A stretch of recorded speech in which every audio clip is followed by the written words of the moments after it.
Mga ka-K5, arestado ang isa ka lalaki matapos madakpan sa ginpatigayon nga drug bypass operation sang kapulisan sang Ahoy Municipal Police Station sa Barangay Malayuan, Ahoy, Iloilo, pasado las 2 sang hapon, Lunes, Mayo 25. Ang superpower sa Mighty C, lakas tensya, matalinaw, Mighty C. Ginkilala ang sospek kay alias Pano, 46 anyos, may asawa kag residente sang sitio Gaas, Barangay San Antonio, Ahoy, Iloilo. Sa investigasyon sang Ahoy Municipal Police Station nga nabaklan ang sospek sang isa ka sachet sang ginapatian illegal nga droga sa balor nga 1,600 pesos.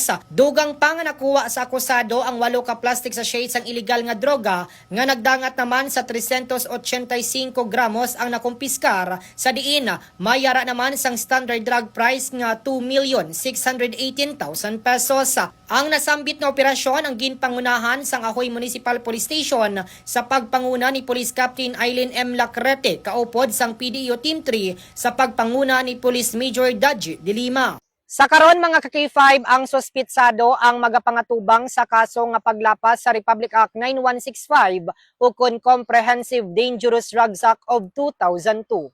Balita nagikan diri sa Quinto Distrito, ini si ka-K5, Reggie Plazuela de Mayo para sa kampiyon nga balita, serbisyo publiko kag kalingawan sa Quinto Distrito. K5 News FM.